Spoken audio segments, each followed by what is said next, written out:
आइए विश्व भारती में आपका स्वागत है। विश्व भारती में आपका स्वागत है। आइए शुरुआत करते हैं। हम पिछले वीडियो में हमने रूस और यूक्रेन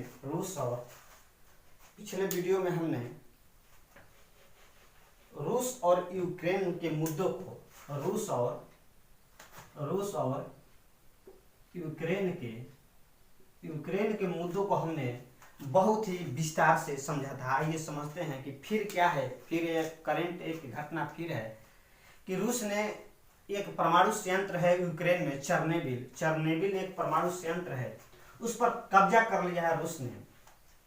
तो कुछ बच्चों को, कुछ दोस्तों को यह शिकायत थी कि अच्छी तरह से हमें क्लियर नहीं हुआ रूस और यूक्रेन का जो मुद्दा है वो अच्छी तरह से क्लियर नहीं हुआ, उनकी समझ से थोड़ा बाहर चला गया है। तो आइए इस बार पूरा बढ़िया से हम बता देते हैं कि रूस और यूक्रेन का वाकई में मुद्दा क्या है कि रूस ने युद्ध की घोषणा कर दिया है। तो आइए समझते हैं। देखिए, हम नक्शा द्वारा समझेंगे कि मान लीजिए ये यूक्रेन है और मान लीजिए ये रूस है। तो रूस जब 1991 में रूस का जब विघटन हुआ दोस्तों, जब 1991 में रूस का जब विघटन हुआ तो ये 15 देशों में बट गया। ये 1991 की ये घटना है, 15 देशों में बट गया। तो 15 देशों में रूस जब विघटन हुआ तो उसी में से एक देश आया यूक्रेन। क्या हुआ? उसी में से एक देश आया यूक्रेन। यूक्रेन वास्तव में रूस का ही एक भाग था, रूस में ही था यूक्रेन। और जब रूस 15 भागों में विभक्त हुआ, 15 भागों में जब बांटा, तब उसमें से एक यूक्रेन था। अब ये मुद्दा कहाँ है? देखिए, मुद्दा हम आपको समझाते हैं। मुद्दा है कहाँ है? यूक्रेन के नीचे, यूक्रेन की क्या कहें कि यूक्रेन के यहाँ पर एक देश है क्रीमिया। क्या है? क्रीमिया। तो क्रीमिया को 2014 में रूस ने कब्जा कर लिया था। 2014 से ही यह क्रीमियाई जो देश है, यह क्रीमिया देश है, 2014 में ये रूस के कब्जे में है। तो अब लड़ाई, अब पूछिएगा कि अब लड़ाई आखिर है क्या?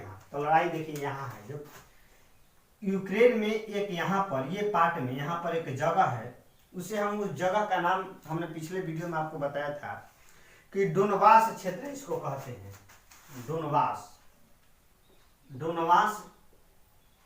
डोनबास क्षेत्र कहते हैं। बस यही डोनबास क्षेत्र का दोंतोवास्क ल्यूनियास्क कुछ नाम का दोंतोवास्क और ल्यूनवास्क कुछ पटाह नाम है। लुनवास्क कह के ऐसा ही पिछला वीडियो हमारा देख लीजिएगा, उसमें से अच्छे से हमने नाम का विवरण भी अच्छे से नाम हमने बता दिया है।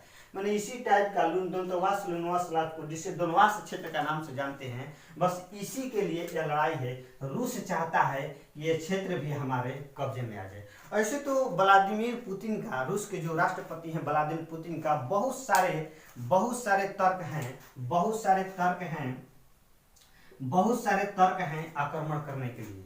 एक तो रूस नहीं चाहता कि यूक्रेन नाटो में शामिल हो। अगर नाटो क्या है? NATO। नाटो क्या है? North Atlantic Treaty Organization. यह जितने सारे यूरोपियन देश है इसका सदस्य है। इसके बारे में डिटेल में जानने के लिए हमारे पिछला वीडियो आपको देखना होगा। और यहाँ हम बहुत ही संक्षिप्त में वही चीज पर फोकस करेंगे जो पीछे कुछ भाग मेरा छूट गया था। कुछ दोस्तों या बच्चों को शिकायत था कि अच्छी तरह से क्लियर नहीं हुआ आखिर ये मुद्दा क्या है। तो यही है तर्क, यही है रूस का बहुत सारे तर्क है कि नाटो में शामिल ना हो। अगर नाटो में शामिल हो जाएगा तो बहुत सारे यूरोपियन देशों से इसकी लाभ मिलने लगेगा। यही है यूक्रेन का, इसी क्षेत्र, इसी एरिया का लड़ाई है। और एक महत्वपूर्ण बात कि जब नाटो सदस्य बना, नाटो का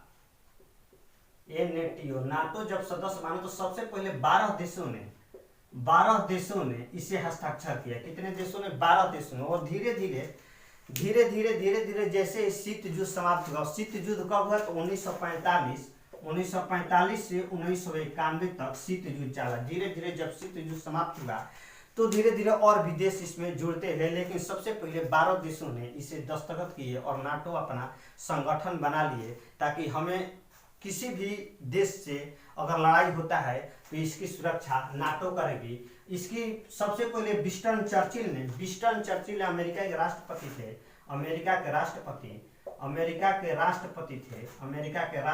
राष्ट्रपति कौन थे? Winston Churchill. कौन थे? विंस्टन चर्चिल थे।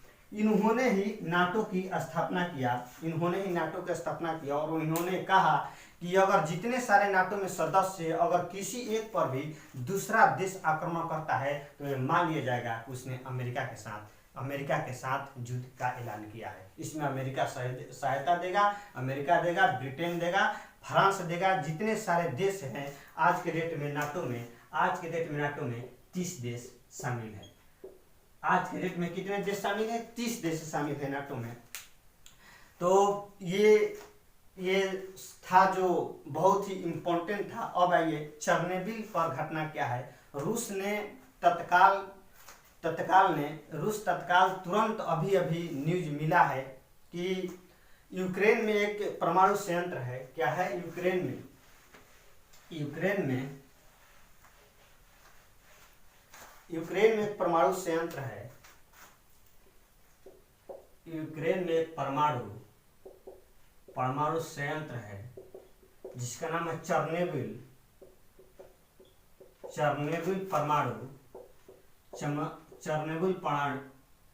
परमाणु संयंत्र।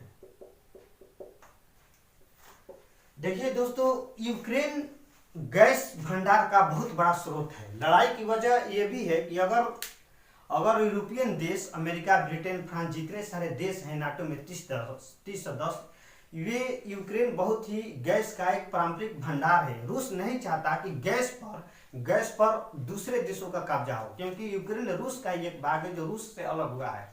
तो कभी भी नहीं चाहेगा कि मेरा पड़ोसी देश पर किसी अन्य देश का कब्जा हो, जो कि बहुत बड़ा गैस भंडार है इसमें यूक्रेन में। तो चर्नोबिल यूक्रेन में है, बहुत बड़ा। 1986 में बहुत बड़ी दुर्घटना हुई थी। परमाणु रिएक्टर से एक रिसाव चालू हो गया था। ये बहुत ही विश्व में सबसे टॉप लेवल की घटना थी। ये गिनी जाती है घटना। यह चर्नोबिल बहुत ही एग्जाम की दृष्टि से इसे याद रखिएगा, बहुत ही इम्पोर्टेंट है कि चर्नोबिल परमाणु संयंत्र यूक्रेन में है, जो परमाणु रिएक्टर के नाम से यह जाना जाता है। तो हमने धीरे धीरे करके सारे यूक्रेन और रूस के मुद्दा को क्लियर कर लिया। अब हमें ऐसा है कि अब कुछ इससे बचा नहीं हुआ होगा।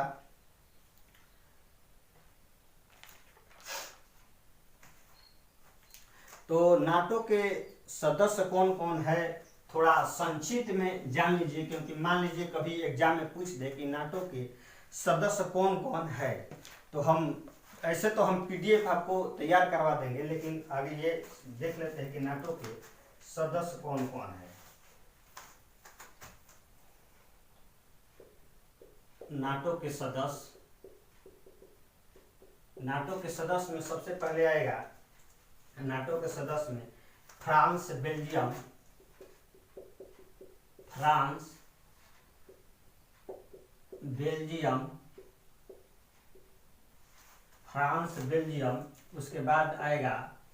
उसके बाद आएगा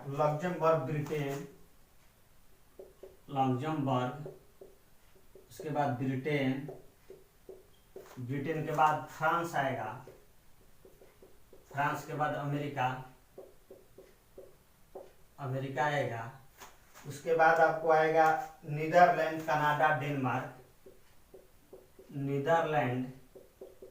कनाडा, ये सब हम प्लस दे रहे हैं। डेनमार्क, ये सब नाटो के सदस्य में आएंगे। डेनमार्क, उसके बाद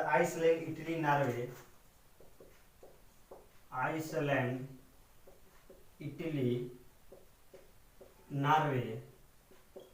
नॉर्वे, पुर्तगाल अमेरिका,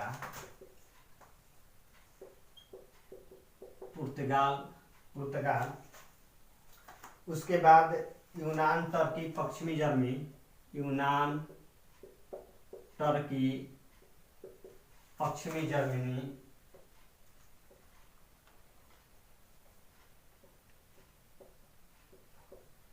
ईटीसी। ये इम्पोर्टेंट कुछ देश हैं जिनको आप एग्जाम याद रखिएगा, एग्जाम की दृष्टि से ये प्रश्न पूछ सकता है। तो इस तरह से बताइएगा कि आज का क्लास हमें कैसा लगा, हमें कमेंट करके बताइएगा। हमने आपको जो कन्फ्यूजन था रूस और यूक्रेन में, वो हमें आशा है कि हम क्लियर कर दिए होंगे। बताइएगा, तब तक के लिए चलते हैं। धन्यवाद।